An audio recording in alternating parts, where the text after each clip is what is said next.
Bonjour à toutes et à tous, je suis Patrick Riguet, alias Cipressa. Je suis très content de vous retrouver en cette nouvelle année, surtout que vous êtes très nombreux à vous être inscrits. Alors après, je ne sais pas si vous serez aussi nombreux à vous rendre, parce qu'il y a toujours beaucoup plus d'inscrits que de gens qui viennent réellement. Donc je profite pour vous souhaiter une excellente année, tous mes meilleurs vœux, et puis je ne vous souhaiterai que deux choses, et à mon avis ça sera déjà la base pour tout le reste, beaucoup d'amour, et tout cela avec une santé de fer, en très bonne santé. Après, une fois qu'on a ça, tout est possible. Merci, je vous vois arriver, me dire bonjour. Bonjour Nicolas, Jean-Jacques, Karine, Marc, Daniel, Dominique, Jean-Jacques, Thierry, Vincent. Je vous remercie beaucoup pour vos vœux. Et puis écoutez, on va démarrer doucement. Alors, pour ceux qui arrivent ici pour la première fois, je vais vous expliquer un petit peu ce qu'on va faire aujourd'hui. Déjà, il faut que vous regardiez ce panneau d'avertissement sur les risques que comporte le trading sur les devises et CFD, sur le fait que en faisant du trading sur les devises et CFD, on peut gagner ou perdre plusieurs fois le montant de son capital initial, que ce n'est pas pour tout le monde, et je rajouterai surtout que ce n'est pas un jeu, ce n'est pas du casino, ce n'est pas du poker ou des paris en ligne. Il faut, pour réussir en trading, ou en tout cas ne pas tout perdre, appliquer un money management strict et rigoureux et ne pas overtrader. Maintenant que cela est fait, pour les nouvelles personnes qui arrivent ou qui vont regarder pour la première fois une de mes vidéos lorsque je la publierai sur YouTube, un rapide rappel, vous pouvez aussi suivre tout notre travail, tout mon travail, tout le travail des membres sur deux sites. Le site que vous avez ici à l'écran, Ishimoku Kinkoyo, outil de trading complet. Donc il suffit de taper Ishimoku dans le moteur de recherche Google et puis on le voit très vite. C'est celui qui finit par info, hein. Il y en a qu'un seul qui finit par info, puisqu'il y en a d'autres qui ont fait des sites sur Ishimoku. Et puis vous trouvez la page de formation, donc pour en savoir plus sur la formation à l'Ishimoku que je propose. En dessous, ici, vous avez un lien qui vous amène et qui vous conduit vers le livre d'or des formations Ishimoku que je ne modère pas. Hein, c'est-à-dire que les gens publient ce qu'ils veulent et ça se publie instantanément. Vous pouvez tester et ce n'est qu'après que je vois ce que les gens ont écrit. Vous avez ici la partie blog qui est à mon avis une des parties les plus intéressantes parce que si l'on recherche dans l'historique du blog, il y a une multitude de ressources Ishimoku. Pour qui veut bien s'en donner la peine, il y a de quoi apprendre à utiliser l'Ishimoku rien qu'avec les ressources du blog et sans rien débourser. Après, si on débourse, tout devient beaucoup plus facile parce que c'est beaucoup plus, on va dire, carré, hein, la façon d'amener l'Ishimoku. Vous avez tous les endroits où je poste mes analyses. Ici, vous avez des tutos gratuits. Qu'est-ce qu'Ishimoku? Une explication sur la Tenkan, la Kijun, le nuage. Très important de lire le tuto sur le nuage. Hein, ça va peut-être vous euh, tordre le cou à certaines idées reçues qui sont colportées sur l'internet, la Shikuspan, etc. Et ici, dans vidéo Ishimoku, vous arrivez sur ma chaîne YouTube. Et je vous remercie parce que j'ai remarqué il y a pas longtemps que j'avais déjà 1200 abonnés, ce qui veut dire que c'est quand même pas mal. Je suis assez content de faire ce constat, de voir qu'il y a des gens qui s'intéressent à ce travail et à l'Ishimoku. Vous pouvez vous y abonner à la chaîne, comme ça chaque fois que je publie une vidéo, pouf, vous recevez un mail automatiquement vous indiquant qu'une nouvelle vidéo a été publiée sur la chaîne de Patrick Riguet concernant l'Ishimoku. Et pour finir, si je retrouve l'onglet, le voilà, tac. Pour finir, je vous laisserai voir de par vous-même. Vous cliquez sur Forum ici et vous verrez un nouveau monde s'ouvrir à vous concernant l'Ishimoku, certainement en toute humilité et en toute modestie, mais c'est la réalité, certainement le blog, le forum Ishimoku le plus complet, le plus actif francophone en tout cas de la planète. Je dirais même pas que francophone. Et puis, si vous voulez me contacter, vous avez ici l'onglet Contact. Enfin, je vous laisse explorer ce site sur lequel vous trouverez beaucoup de ressources, surtout si on y ajoute les vidéos que vous avez sur ma chaîne YouTube et que je vous invite très vivement à vous inscrire. Je ne sais pas comment on s'abonne, mais en cliquant là, vous voyez, s'abonner à la chaîne YouTube pour être informé en permanence. Donc, je vais regarder vos commentaires et vos questions et puis on va démarrer. Merci beaucoup Roger, Philippe, Ulrich, merci Pedro, Gabi, Vincent, Thierry, Jean-Jacques, Marc pour tous vos vœux. Moi aussi Marc, je suis très content de te retrouver et puis d'autant plus que je vais le savourer ce mois de janvier parce que pour la petite info, avis aux cambrioleurs, comme ça m'était arrivé une fois, je serai absent, totalement absent de France tout au long du mois de février, du 3 février au 5 mars exactement où je serai en vadrouille entre le Brésil et l'Argentine, comme je le fais très régulièrement.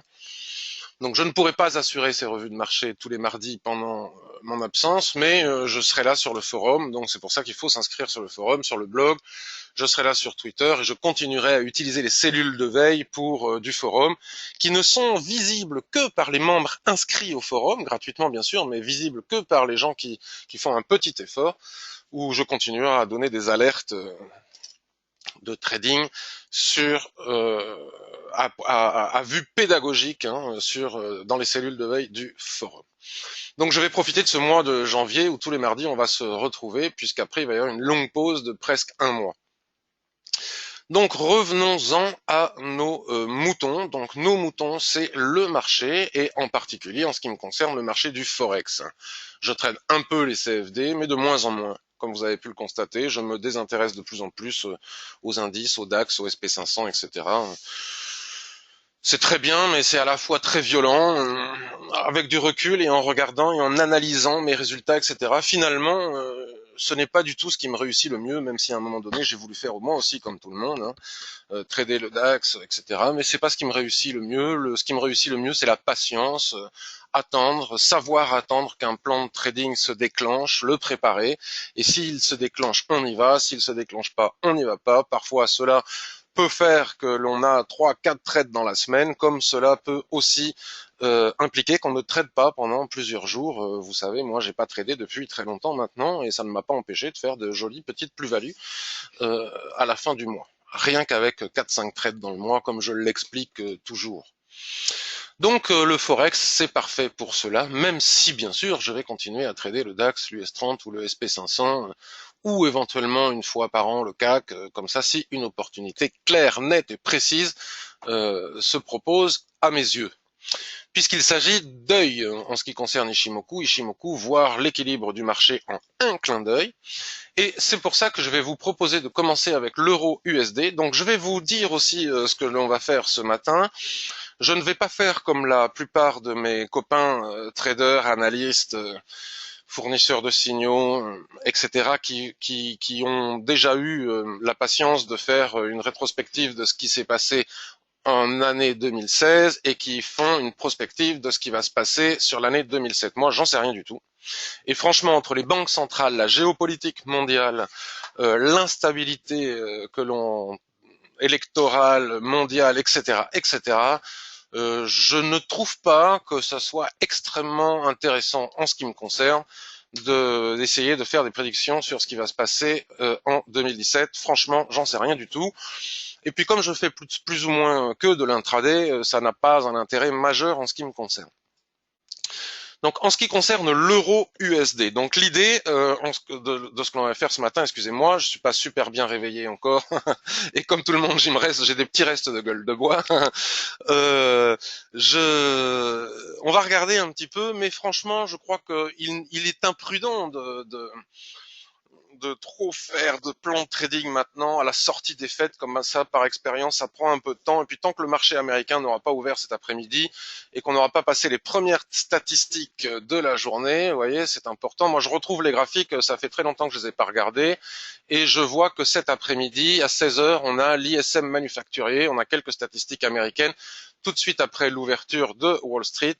Donc il est un petit peu difficile de tirer les plans sur la comète dès maintenant. Cependant, on peut quand même essayer de préparer des pré-plans pour ensuite, dans la semaine, commencer à faire des plans de trading et à essayer de trouver au moins une petite opportunité dans la semaine ou pour la semaine prochaine, ça serait pas inintéressant. Si on prend l'euro USD, qui m'intéresse particulièrement puisque je pars bientôt au Brésil et en Argentine et plus il faiblit, plus mes vacances vont coûter cher, mais c'est pas important par rapport à la situation économique de notre pays. L'euro USD, il a légèrement franchi. Alors, est-ce qu'on peut parler de cassure? Oui, on peut parler de cassure. Est-ce qu'on peut dire cassure franche? Non, on ne peut pas dire cassure franche. Vous voyez, depuis maintenant 2015, comme on en a très souvent parlé, l'euro USD est inscrit dans cette dérive latérale interminable.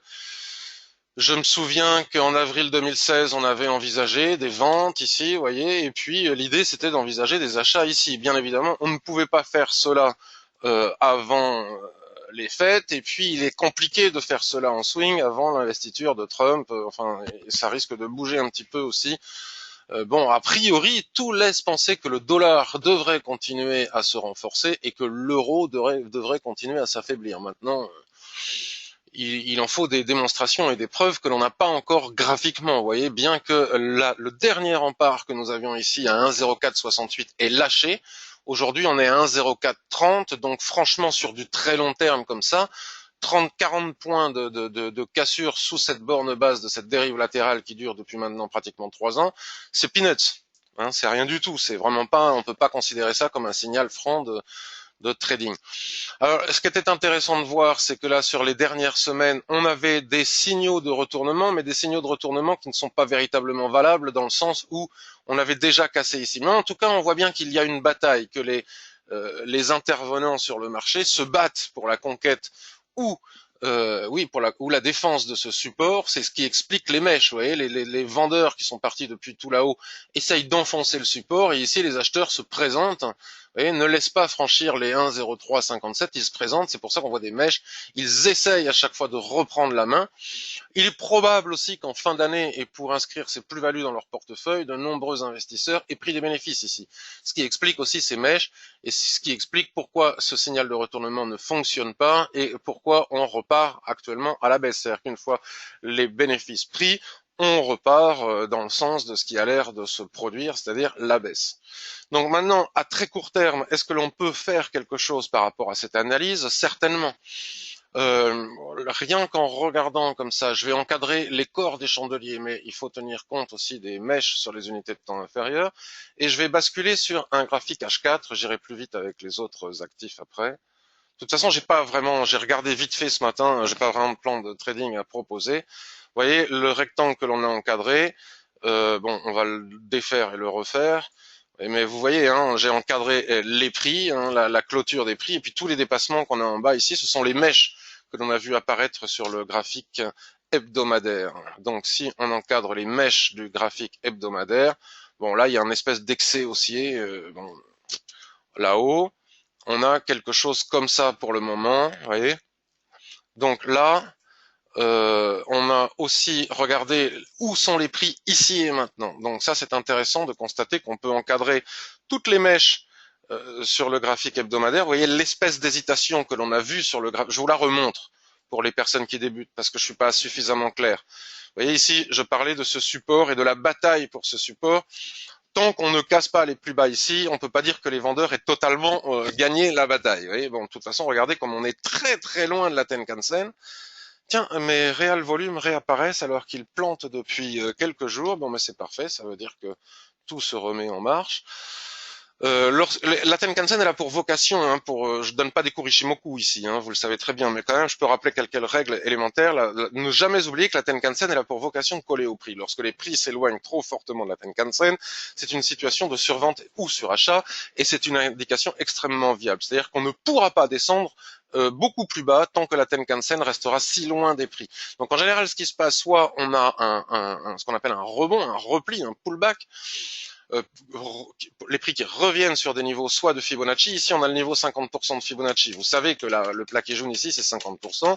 Donc le 38,2 doit se trouver par ici et le 23,6 quelque part par là. Donc on peut avoir des retracements comme ça sur les niveaux de Fibonacci qui peuvent aller jusqu'au 50%, voire davantage si on reprend la dérive latérale. Mais cela aura surtout pour conséquence de permettre à la Tenkan-sen de redescendre, de tenir compte des derniers plus bas, ce qui a déjà été pris ici, ou surtout au prix de revenir vers la Tenkan-sen pour que la Tenkan-sen recolle au prix, et à ce moment-là, on pourra envisager des ventes sur du plus long terme. Il ne faut pas envisager de le faire avant. C'est une situation extrêmement complexe que de vendre en survente. On a de grandes chances de perdre le trade, alors qu'on avait pourtant bien analysé le sens dans lequel allaient aller les prix.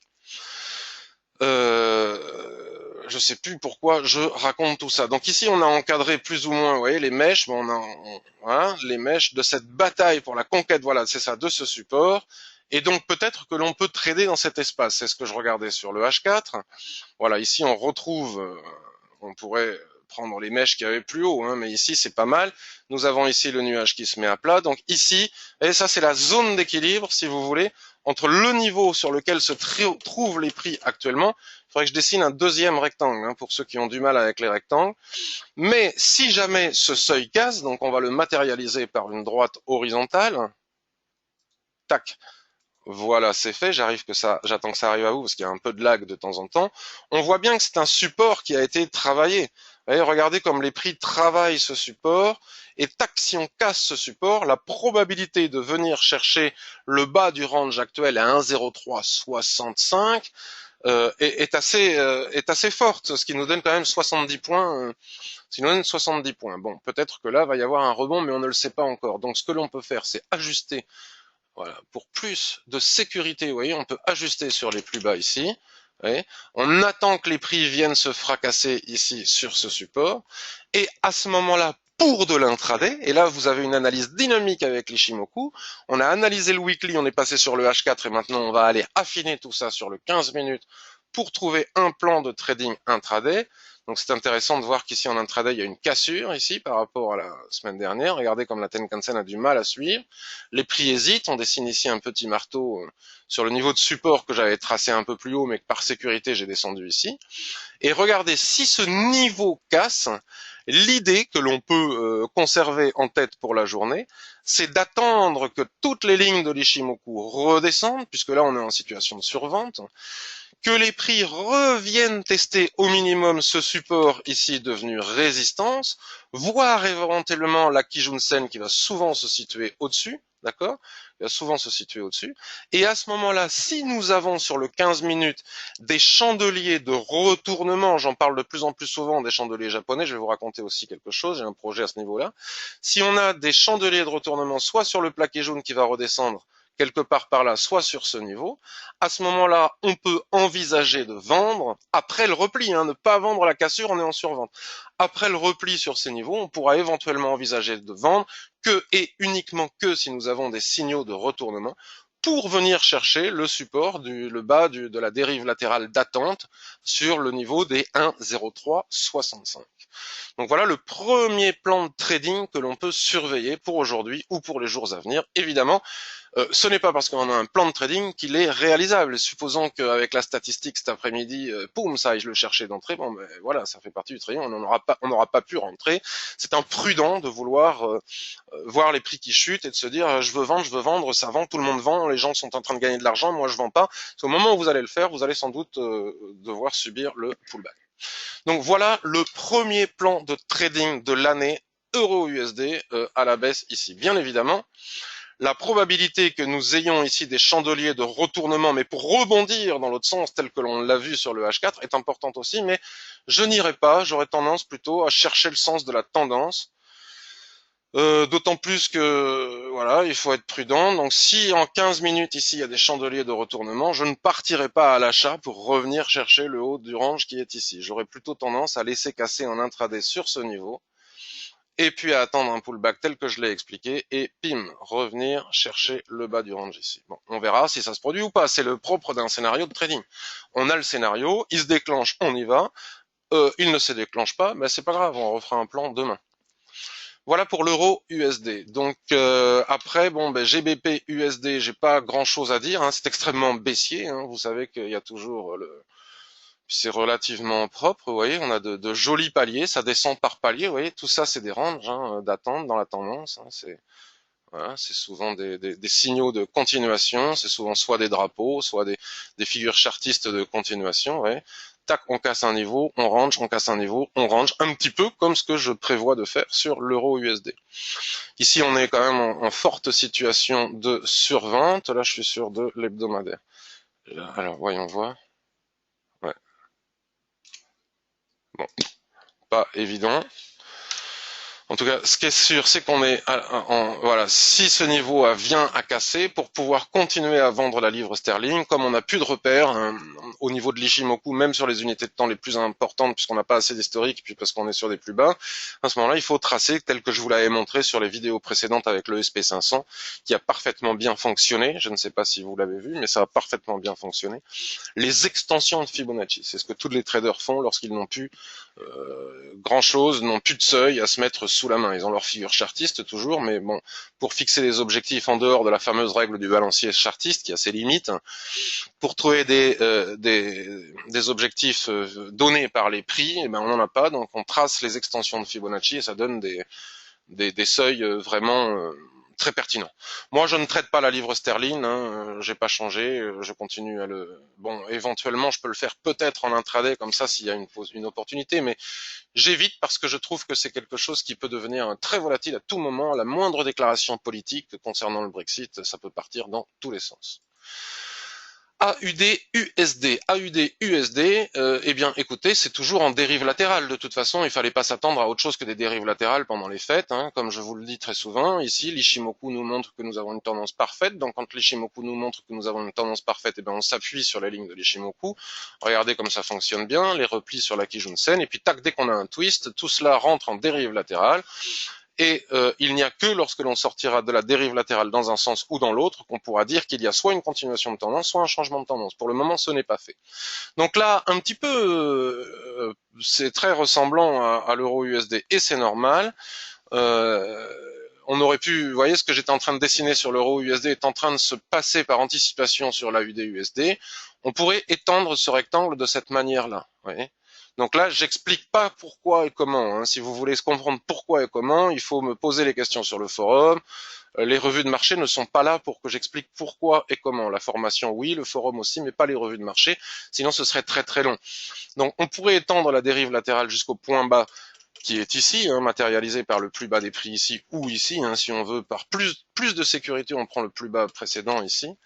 Donc l'idée est toujours la même, c'est-à-dire que là, si on casse ce rectangle, on voit bien qu'on a un support ici qui est en train de être travaillé par les prix, avec des débuts de signaux de retournement, mais qui ne sont pas, pour le moment, en sortie de fête, on ne peut pas accorder grand intérêt à grand chose. Et on voit bien ici que si ce rectangle casse, en intraday, on a un deuxième seuil, vous voyez, regardez, matérialisé ici par le Platencan qui est ici. Pourquoi ce seuil et pas un autre? Parce que c'est celui qui a été le plus travaillé par les prix. On voit bien qu'il a été parfaitement bien travaillé par les prix. Donc on pourrait avoir, alors par plus de sécurité, on va se mettre sur le plat SSA ici qui est souvent piégeux. Donc alors après on voit si c'est jouable ou pas. Hein. On le sait pas à l'avance. D'abord on fait l'analyse et ensuite on voit si on peut le trader ou pas. 0,7162, 0,70 80. Alors il y a 80 points ici à prendre. Donc tant que j'y suis, je continue. Si ce seuil casse, mais par plus de sécurité, alors on va déplacer, on va pas déplacer, on va créer une autre ligne, vous voyez. Vous voyez, ici, ça a été travaillé aussi, cette zone. Donc, on a différentes zones intraday. Regardez comment on trace des zones intraday. Après, soit il y a de l'espace suffisant pour les trader, soit il n'y en a pas. Si ce seuil casse, ben, l'objectif suivant se trouve à 0,7015 et le suivant à 0,69. Vous voyez, le trading, c'est pas compliqué. Mais pour que tout cela soit possible, il faut d'abord que ça casse. Regardez ici, comme on avait eu quelques petites mèches basses, qui ont donné quelques dizaines, vingtaines de points parce qu'on est sur du weekly, les gens qui se précipitent, qui se disent je suis en train de rater le mouvement de l'incroyable baisse ici, je vends ici parce que ça c'est en train de casser le seuil, ben, ils prennent le pullback dans les dents et non seulement ils prennent le pullback dans les dents, ils se prennent ce superbe avalement et puis ils prennent leur stop. Hein. En tout cas, j'espère pour eux qu'ils prennent leur stop ici, puisque finalement ce n'était qu'un signal de retournement sur le bas de ce range. Donc là, on ne peut pas savoir pour le moment si ce qui s'est passé ici ne va pas se reproduire ici. Donc on peut avec des signaux de retournement acheter, viser la SSB qui est ici, puis le centre ici, la Kijun, puis le haut ici, mais c'est aller contre le sens de la tendance générale en ce moment. Moi, ici et maintenant, pour le moment, je vais plutôt surveiller des cassures et des pullbacks pour venir chercher les seuils qui sont ici. Et s'il y a un rebond et que mes scénarios ne se produisent pas, ben écoutez, j'y vais pas. Et donc pour les mettre en place, ben, il suffit de faire exactement la même chose que ce que je vous ai montré tout à l'heure sur l'euro USD. Voilà, les trader sur les unités de temps inférieures, cassure, pullback, tac. Alors sur le H4, c'est très difficile parce que si on attend la cassure, on risque déjà d'avoir atteint l'objectif avant même d'avoir envisagé d'entrer en position. Vous voyez, on est en surachat. Voilà, c'est ça. Donc je bascule maintenant sur du 15 minutes et puis pour que ce soit plus réalisable, voilà, davantage réalisable, c'est beaucoup plus facile à faire sur du 15 minutes ici, cassure, pullback, soit sur le support devenu résistance, soit sur les lignes de l'Ishimoku qui vont redescendre, et puis on vise les objectifs suivants. On fixe le stop au-dessus du support devenu résistance et d'éventuellement de la Kijun, et au moment où on entre en position, on vérifie bien qu'on a au minimum un ratio de 2 pour 1 pour pouvoir entrer. Si on n'a pas le ratio, on n'y va pas, même si le plan est bon, puisque c'est la garantie de durer sur les marchés que de respecter un ratio minimal de 2 pour 1. Je regarde si vous avez des commentaires, des questions, ou si j'ai pas de difficultés au niveau du son ou de l'image. Bonne année, merci. Comment? Alors, Thierry, tu vois rien? Mince, là tu revois maintenant puisque tu me poses la question. Bonjour Patrick, très belle année, merci beaucoup. Super ta formation Ishimoku.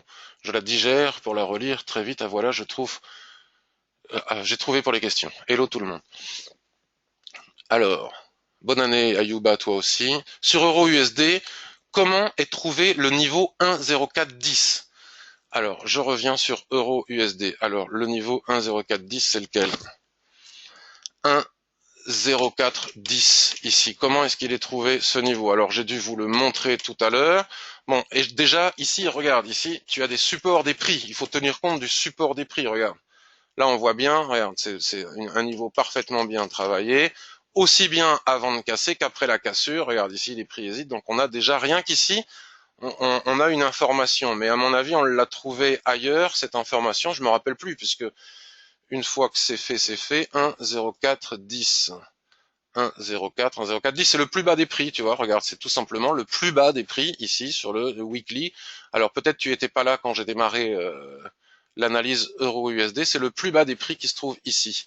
C'est ce que j'ai dit au début, on encadre d'abord les prix, tu vois, j'avais encadré, voilà, j'avais bien vu qu'il y avait une dérive ici, tac, on encadre les prix, et puis après, quand on descend sur les unités de temps inférieures, on trace les mèches. Mais si j'enlève ce rectangle, tac, et que je place directement, voilà, pile poil sur les prix, on est à 1,0426, 1,0426, je bascule sur du daily. Voilà, sur le daily, on affine, hein, on affine, et hop, on se retrouve ici 1,0385. Ici, on a 1,0410. Regarde les prix, voilà, nos seuils sont tracés. Et si je descends sur le 4 heures, ça c'est les fameux 1,0410. On retrouve à nouveau, on retombe sur nos pieds, tu vois, tous les chemins mènent à Rome, on retrouve ce que je te disais au tout début de cette réponse à ta question, on retrouve le seuil ici parfaitement bien marqué et parfaitement bien travaillé par les prix. On ajuste encore ici, on a tous nos seuils. Voilà, hop. Et on en a un autre ici si on veut faire encore plus finement. Donc là, on ne tient pas compte de lignes de l'Ishimoku, on tient des prix, on tient compte des prix, on tient toujours compte des prix avant et avant tout. Donc je sais plus où j'en étais, GBP USD, AUD USD, voilà, on a fait AUD USD, donc on a un plan de trading très précis avec l'AUD USD. J'ai préparé mon plan de trading. Je n'ai aucune impatience à trader, parce que je sais bien que là, il y a des gens qui n'en peuvent plus, quoi, qui veulent ressentir l'adrénaline du trading. J'ai connu ça, c'est pas une critique, tout le monde a connu ça. Heureusement, on arrive à en sortir.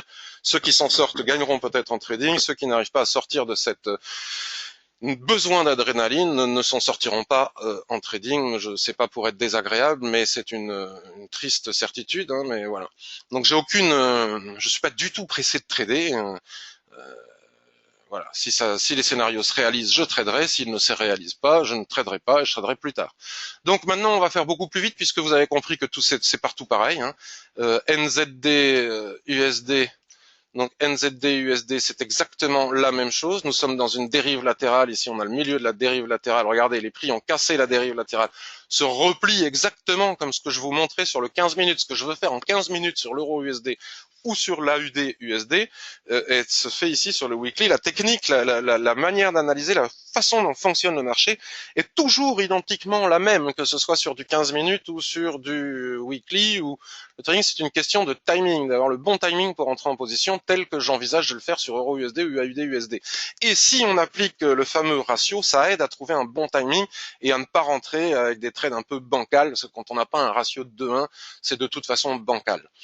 Donc ici, imaginons que ça soit du 15 minutes, hein, puisque c'est ce que j'ai expliqué sur l'euro USD, ça casse, vous voyez, pullback sur la ligne, bon, les lignes de l'Ishimoku ne sont pas redescendues ici encore, pullback sur la ligne de cassure sur le support devenu résistance, tout éventuellement short pour venir chercher le bas du range ici. Mais ça, c'est pour les gens, pour du long terme par contre, puisqu'on est sur du weekly. Le fonctionnement est le même, quelle que soit l'unité de temps.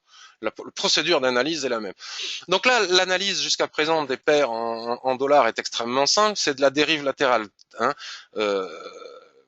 Tendance, dérive latérale de par le twist, hein, c'est visuel, essoufflement de la tendance, dérive latérale, et donc là la probabilité que les prix reviennent chercher le bas du range qui est ici est assez importante. Pour le moment, c'est un peu délicat de vouloir envisager de faire quoi que ce soit. Et aussi, n'oublions pas que si l'on trade l'euro USD comme je l'envisage, ou la UD USD, parce que je prendrai celui qui se présentera, bien évidemment, je ne traite pas les autres paires en USD, puisque a priori c'est quand même relativement corrélé, donc si j'en perds un, je les perds toutes, donc ce serait quand même ballot. Donc là, ce que je peux faire, par exemple, c'est voir que en 15 minutes, nous avons ici un range d'attente, une dérive latérale ici. C'est assez intéressant de constater qu'on est au milieu de cette dérive latérale. Donc on ne fait rien au milieu d'une dérive latérale, c'est une zone de machine à laver. Et si on revient maintenant sur le graphique hebdomadaire, donc je vais très vite, excusez-moi ceux qui débutent un peu, mais vraiment, j'insiste, je ne peux pas aller plus lentement, être plus pédagogue dans les revues de marché, puisque sinon ça durerait des plombes. Hein. Il faut être déjà un petit peu initié à l'analyse technique et à l'Ishimoku pour pouvoir suivre, mais tout est possible dans le blog que je vous ai montré au début, que vous pourrez revoir si vous êtes arrivé en retard ou sur la chaîne vidéo. Donc vous voyez comme la dérive latérale qu'on a tracée ici sur le 15 minutes, si elle casse, elle donne le top pour pouvoir, vous voyez, la fin de ce pullback pour pouvoir entrer. Et puis pour fixer des objectifs intraday, il faudra faire attention à ce plat SSB qui est ici, attention au plat Kijun qui est ici, attention au plat Kijun, et tac tac tac, on trace tous ces seuils et nous avons nos objectifs intraday. USD Yen. Alors USD Yen, je suis très content puisque l'Ishimoku m'a donné raison. Beaucoup de gens vendent, je ne sais pas pourquoi il y a tant de vendeurs sur cette paire qui selon moi ne peut que être acheté et jamais vendu. Puisqu'on ne traite pas contre une banque centrale, je ne vais pas recommencer à redire tout ce que j'avais raconté. Mais ce qui est intéressant, c'est que ça c'est un vieux graphique. J'ai laissé tous les traits que j'ai tracés depuis plusieurs semaines maintenant et regardez comme tous les seuils ont été atteints et travaillés au point près. Et comme là, regardez les prix ont bel et bien, en clôture du mois dernier, ont bel et bien été chercher les 118,64 et sont en train de retourner aux 118,64. Donc les prochains seuils, on peut commencer à les tracer ici et ensuite le Platenkan qui est ici. Hein. Ce dont il faut se souvenir sur l'USD Yen, c'est que chaque extension de plat SSB ici, soit alignée à un plat Kijun ou pas, a donné des objectifs absolument royaux qui nous ont donné un maximum de points et qui nous ont permis de trader avec beaucoup de succès. Alors c'est intéressant de voir ce Marubozu en construction ici, très joli. Alors maintenant regardez, on retrouve tous les seuils tracés en mensuel. Je suis revenu à mon unité de temps fétiche, le H4, et donc ici nous avons, en attendant de pouvoir aller plus loin, regardez comme ce twist a été constitué ici, puis il se reconstitue ici. Nous sommes dans une période de dérive latérale que l'on peut encadrer au niveau des prix comme ça. Donc déjà ici et maintenant on est en surachat, mais alors avec l'USD Yen, c'est un petit peu différent. Ici et maintenant, la cassure des 118,17 engendre 118,58. Alors c'est bon, moi, aller chercher 20 points, c'est pas trop mon truc. Hein. Je suis pas assez doué pour aller chercher 20 points, sauf quand je fais du pur scalping, mais je le fais pas sur les devises, puisque ce n'est pas rentable sur les devises. Donc, voyons voir maintenant sur du daily les objectifs que l'on a fixés au-dessus. Vous voyez, si on casse ici les 118,60, le prochain seuil, il est à 119,38. Alors, souvent, il y a beaucoup de surachats sur l'USD Yen, mais c'est moins gênant que sur d'autres paires d'actifs. Bon, là, quand même, c'est une 3 soldats blancs. Hein. On va voir si ça se confirme. 3 soldats blancs, c'est une figure de continuation auquel j'accorde beaucoup moins d'importance que les signaux de retournement. Mais bon, ceci dit, je le vois, voilà. 118,16 nous conduit à 118,60 qui nous conduit à 119 et des poussières. Si on bascule sur du 15 minutes, juste pour voir, voilà. C'est un petit peu, moi j'aime pas acheter lorsque les prix ont explosé, et là on a eu un signal d'achat à 8 heures ce matin, ici bon c'était délicat d'acheter à 8 heures le matin en sortie de fête, mais on a eu un signal d'achat par la cassure ici des plus hauts, qui nous conduisait au seuil suivant, qui est le 118. Voilà. Et là si ça casse, la probabilité d'aller à 118,60 est assez importante. Qu'est-ce que je pourrais regarder? Je vais vous proposer de me poser la question de qu'est-ce que vous voulez que je regarde? Donc moi, mes deux plans préférés, je résume. Et on est pile poil dessus ici, donc on y revient. Regardez, 15 minutes, euro USD. Voilà. Vous voyez, il y a quand même une belle survente, hein, donc on continue à laisser casser, hein, pas de précipitation, on n'entre pas à la vente après une accélération baissière, jamais, jamais. Donc si ça arrive ici sans nous, bah écoutez, on n'est pas dedans, tant pis, pas de regret parce que il faut se fixer des règles en trading. On ne vend pas une accélération baissière. C'est la quasi-certitude d'en prendre plein la figure. Donc quoi qu'il arrive, on attend, il va peut-être y avoir une petite dérive latérale de court terme, et à ce moment-là, on pourra rentrer. Bon voilà, en tout cas, le plan est en train de se réaliser, mais on ne peut pas rentrer pour le moment. AUD, USD, on a le plan. USD Yen, bon ben voilà, on en a parlé, donc j'imagine que vous allez me demander de regarder les indices. Moi, je vais pour le moment surveiller juste ces deux plans de trading. Et puis, n'oublions pas les statistiques majeures cet après-midi. Euro AUD, USD CHF, Karine. Alors USD CHF, on va regarder. En général, USD CHF, c'est Euro USD à l'envers. Hein, ça, c'est recorrélé. Tu es rentré, Karine, sur quoi? Sur USD CHF, je présume. Alors, je vais aller regarder sans que tu me dises sur quoi. Un point sur USD Yen, je l'ai fait, mais je peux en faire un. Peut-on parler de reprise de la hausse après correction? Non, c'est pas une reprise de la hausse USD Yen. Hein. Moi, je suis pas d'accord avec une reprise de la hausse. Je dis pas ça contre toi, mais contre de nombreux analystes. C'est une continuation de la hausse. Il ne faut pas oublier que sur USD Yen, il y a la BOJ derrière, la Banque centrale du Japon, qui est extrêmement puissante, celle qui intervient le plus avec la Fed sur le marché, directement en achetant des actions. On ne peut pas vendre l'USD Yen, même si pendant une petite année, on a eu une correction. C'est extrêmement haussier. Hein. C'est soutenu par une banque centrale. C'est haussier. L'USD Yen, c'est haussier. Même s'il peut y avoir des corrections, c'est haussier. Alors, USD CHF et AUD euro, je regarderai après. USD CHF, je l'affiche pas en général parce que je fais partie des, vous le savez, hein, des imbéciles qui ont tradé l'euro CHF et le fameux plancher. J'ai perdu pas mal d'argent, toujours dans mon money management, rien de grave, hein, 2 ou 3 000 euros. Il n'y a pas, c'est pas bien grave. Donc le CHF, je suis vacciné, je n'y touche plus. Mais je l'affiche parce que je sais que certaines fois, il arrive que des... Alors là, c'est très facile à... Donc qu'est-ce que l'on fait là? Qu'est-ce que fait un trader qui utilise Ishimoku? La première chose qu'il fait, il ne fait rien d'autre que regarder l'orientation du nuage. Il se moque de Kijun, etc. Blablabli, blablabla. Donc moi, je vois deux choses parce que comme je suis initié au chandelier japonais, je vois forcément ce creux en poil à frire ici, qui est un signal de retournement avec la ligne de coup qui est ici et qui n'est pas cassée. Donc tant que ce n'est pas cassé, ce n'est pas encore la configuration en creux en poil à frire ou en rounding bottom pour les chartistes n'est pas confirmée. Ensuite, je regarde l'orientation générale du nuage. Je vois que dans son ensemble, le nuage est orienté à la baisse. Ici, il remonte un peu et il propose cette tendance, mais la tendance, où s'arrête une tendance? Une tendance s'arrête très souvent en haut d'une dérive latérale, puisque le marché, dans 70% du temps, est en dérive latérale. Donc ici, toc, voilà la dérive latérale, pim, elle est magnifique, super. Et donc, Karine, tu es rentré à la vente alors, je présume. Ou alors, peut-être qu'il y a eu un signal d'achat ici tout à l'heure et que tu vises le haut du range qui est ici. Ici, nous avons des chandeliers de retournement mais qui n'ont qu'une valeur totalement symbolique durant les fêtes, parce qu'il n'y a pas de liquidité, à part les traders débutants qui ne peuvent pas se passer de l'adrénaline, ou pour les traders de très court terme, il n'y a pas grand monde sur les marchés, d'où la raison, vous savez, on a eu des mèches assassines là, pendant les fêtes sur Euro USD ou comme ça, c'est le manque de liquidité, enfin c'est tout à fait normal, c'est qu'on ne trade pas pendant les fêtes. Donc ici nous avons des mèches, etc., des signaux en chandelier japonais de retournement, magnifique étoile du soir, avec doji, etc. Tout cela nous renvoie sur la Kijun qui est ici. Et là, maintenant, c'est l'incertitude. Là, ici et maintenant, pour moi, il n'y a rien à faire. Soit ça casse ici et après throwback, repli, on pourra prendre appui pour aller chercher des objectifs haussiers. Donc, vous voyez, quand je dis que c'est l'euro USD à l'envers, ben, vous voyez, on a la dérive de l'euro USD avec les prix qui sont en bas ici, et ici on a la dérive de l'USD CHF avec les prix qui sont en haut. C'est une photocopie de l'euro USD, mais dans le sens inverse. Ok. Donc maintenant, si on affine tout cela, tac. Donc là, rentrer à la vente était impossible. Hein. Soit on rentrait ici avec cet avalement baissier, là, les signaux, le doji que l'on a vu sur le daily se transforme ici en étoile du soir avec avalement. Donc soit on entrait à la vente à 1,0281 et puis on est allé jusqu'ici, c'était déjà pas mal. Hein. Les plus bas de la dérive latérale à l'intérieur de la dérive latérale. Mais là, ici et maintenant, je ne vois pas de signal d'achat. Si tu as acheté, bah écoute, c'est super parce que c'est en train de monter, mais selon moi, il n'y avait pas de signal d'achat. Et tant qu'on ne vient pas retravailler la résistance ici, il n'y a ni signal d'achat ni signal de vente. Il faut voir ce que les prix vont faire ici. Donc attente similaire à celle de l'euro USD. On peut ajuster notre range ici. Donc là, on peut avoir éventuellement, si on franchit ici les 1,0285, on peut monter à 1,03.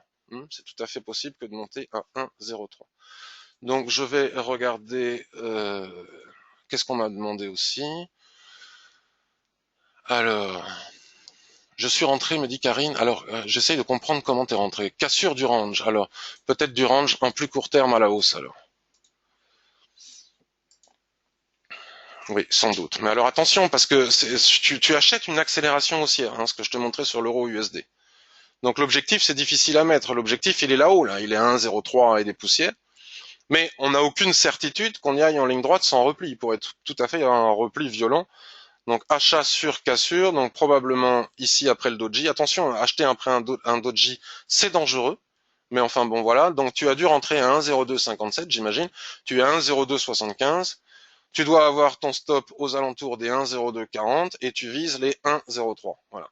Mais moi personnellement, les cassures de range, je ne les achète jamais, je ne les vends pas. J'attends le pullback, puisqu'on ne sait pas. Ici, on n'est que sur du 15 minutes.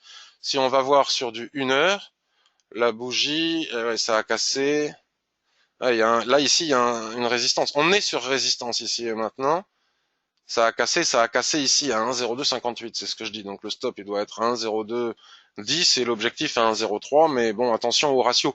C'est un petit peu imprudent comme manière de faire, même si l'analyse est bonne. Selon moi, en toute gentillesse. Alors, oui, me dit Karine, c'est exactement ça. C'est à cet endroit-là que j'ai acheté. C'est tout à fait ça. D'entrer en position en fin de semaine si l'étoile du soir en construction venait à être confirmée. Alors sur quel actif? Euro AUD weekly. Euro AUD weekly à vendre en fin de semaine si étoile du soir. Euro AUD, il est où Euro AUD? Euro AUD, donc vous voyez, il y a longtemps que j'ai pas regardé. Weekly.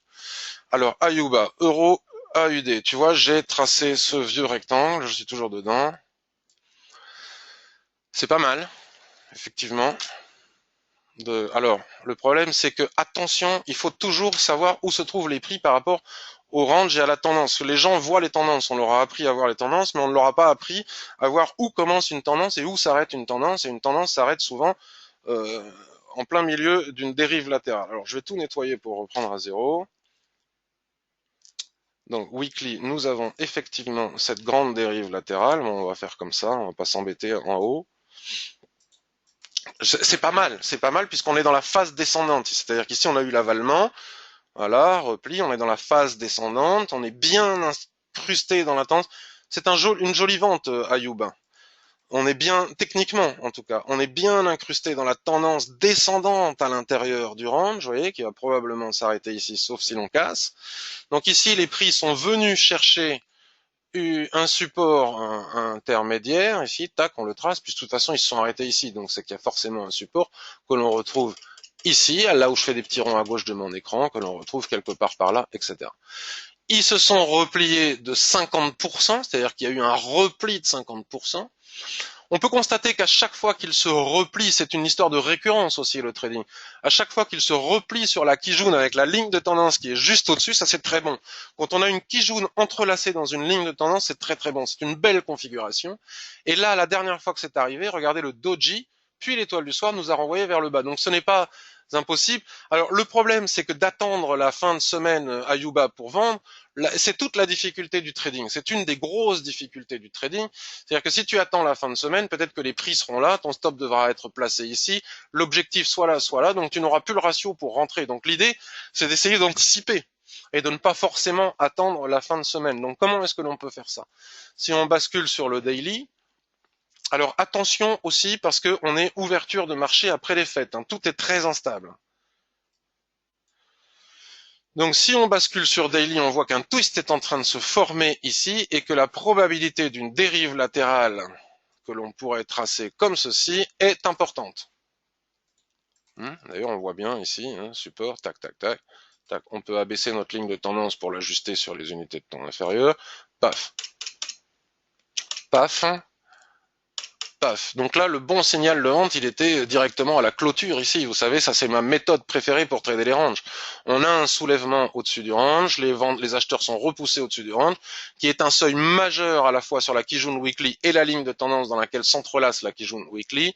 Et ici, 1,4585, c'était le point de vente idéal. Bon, un 30 décembre, évidemment, on va pas s'amuser à faire ça un 30 décembre. Maintenant, on est déjà à 1,4441, c'est plus pareil. Et on rentre dans la zone de machine à laver du range, ça devient compliqué. Ça devient compliqué de pouvoir vendre maintenant. J'ai presque envie de dire que c'est trop tard. Ça devient compliqué. Maintenant, il faudrait attendre pour pouvoir revendre euro USD dans de bonnes conditions. J'ai presque envie de dire que c'est trop tard. Il faudrait attendre maintenant de casser le seuil des 1,43 pour venir chercher les 1,4150, ce qui est pas mal. Déjà, tu peux éventuellement... Voilà, parce que là, vendre maintenant, un petit peu délicat. Hein. On a déjà eu un pré-signal ici, un deuxième signal avec ce harami ici, puis là c'est un petit peu, voilà, on rentre sur une zone de support. Alors éventuellement, ce qu'on peut faire, c'est affiner davantage pour essayer de trouver un bon timing d'entrée en position. Donc là, on est sur le H4, donc on est dans une situation de survente, accélération baissière, donc on ne vend jamais une accélération baissière. On voit bien que ça arrive sur support ici. Qu'est-ce que l'on pourrait faire ici? Comme le marché est au ralenti, puisqu'on est en sortie de fête, il y a probablement un twist qui est en train de se construire.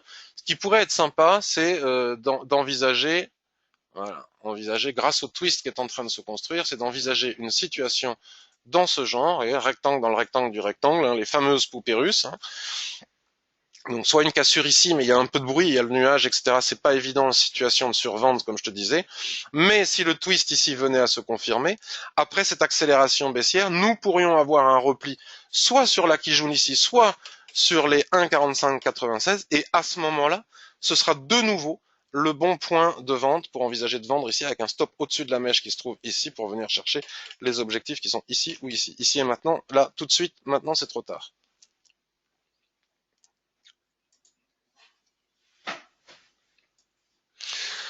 Voilà, mesdames et messieurs. Donc, si je résume, alors peut-être que certains aimeraient que je fasse quand même malgré tout que je jette un œil sur les indices. Donc, on va jeter un œil sur les indices et puis ça sera fini pour cette semaine puisque de toute manière, ce n'est qu'un début. Hein, il faut attendre. Alors, regardez, j'ai tracé, ouais, ouais, j'avais laissé les fameux. Je vous parlais tout à l'heure des extensions de Fibonacci. Donc, regardez comme ce seuil ici a bien été travaillé. Le seuil suivant, ben non, il n'a pas été atteint, puisque ici, rappelez-vous, on avait parlé, ceux qui m'ont suivi, voilà. Et puis, si on vient à casser les 2275, je continue de penser que 2300 est le seuil suivant. En tout cas, c'est le seuil d'extension Fibonacci suivant sur les indices. Donc, les indices, les vendre me semble suicidaire. Hein. C'est pas parce que ça se replie qu'il faut. Encore une fois, on ne se met pas contre une banque centrale, on ne se met pas contre l'ensemble du marché, que ça nous plaise, que ça nous plaise pas, que ça nous paraisse injuste économiquement. Il ne faut pas trader avec ses convictions politiques ou économiques, sinon on a la certitude de perdre. Le marché n'est absolument pas représentatif de l'économie réelle. Ce n'est qu'une question de psychologie de masse et d'intervention politique et notamment de banque centrale en ce moment. Donc là, la tendance est merveilleusement haussière. On casse seuil après seuil. Donc là, on a une forte accélération haussière. Donc si on vient à casser les 2275, pour moi, les 2300 sont tout à fait envisageables. Donc le dire, c'est un travail d'analyste et c'est très très bien. Maintenant, le trader, il ne suffit pas de le dire. Il faut pouvoir entrer en position. Ça sert à rien de dire. Pour dire qu'on peut aller chercher 2300, c'est super. De dire qu'on peut aller chercher 2300, mais comment est-ce que l'on rentre en position? Pour le moment, c'est pas fait. Puisque ce qui s'est passé à beaucoup plus court terme, ici on est sur du 4 heures, pour moi c'est une prise de bénéfice, comme je vous l'ai expliqué sur l'euro USD, c'est-à-dire que les hedge funds, etc., etc., et bon, ils clôturent tout en haut, ils prennent leurs bénéfices, comme ça ils inscrivent sur leur carnet les plus-values de l'année, le bénéfice qu'ils ont pris, s'ils l'inscrivent sur les plus-values de l'année, donc ça provoque cette descente. Néanmoins, ça a cassé ce range intermédiaire. Regardez hein, ce que je vous disais sur les cassures, ça casse loin de Tenkan, c'est pas tenable, hein, les cassures qui se font loin de Tenkan. Tiens d'ailleurs, Karine, ta cassure, est-ce qu'elle s'est faite près de Tenkan ou loin de Tenkan? Les cassures loin de Tenkan, c'est pas tenable. Pullback sur la Kijun, et ici, il faut voir ce qui va se passer. Mais on peut pas envisager de quoi que ce soit ce matin. Il faut attendre le retour du marché américain, qui peut tout à fait contredire l'analyse technique, puisque ici, théoriquement, on a un signal de vente dans le sens où on a un pullback sur le support devenu résistance, Et si ça clôture sous la Kijun, on peut venir chercher des plus bas qui sont ici. Mais méfions-nous du marché américain à son ouverture cet après-midi. Si on re-rentre à l'intérieur, à partir du moment où on casse ici les fameux 2275, après repli, je pense qu'on peut aller chercher les 2300 tel que je le disais tout à l'heure. Si ça doit baisser, on verra tout à l'heure, plus tard, mais moi je ne vends pas, comme je ne vends pas l'USD Yen, je ne vends pas les indices américains. Ou alors à très très court terme, bien sûr, en ultra intraday. Le DAX, alors c'est sapin de Noël, c'est normal, cette saison sur mon graphique. Bon, celle-là, on va la laisser parce que ce canal que j'ai tracé... Vous voyez, je laisse toujours ce que j'ai tracé par le passé. Le marché a une mémoire. Donc là, on est en haut de ce canal intermédiaire. Résistance aussi horizontale. Si le SP500 revient dans le range et repart à la hausse, ce seuil va casser en force et on ira chercher 1, les 11 700, 2, les 12 000 avec toutes les étapes intermédiaires que l'on a ici à gauche du graphique. Si on bascule sur une unité de temps plus courte pour le timing, bon, ben, vous voyez, ce Marubozu a cassé ici ma ligne de tendance, mais pour le moment, ça ne prend pas trop. Peut-être c'est un gap aussi, j'ai pas regardé. Je regarderai plus tard les indices. Là, ça sert à rien de les regarder ce matin. On verra cet après-midi à l'ouverture de Wall Street.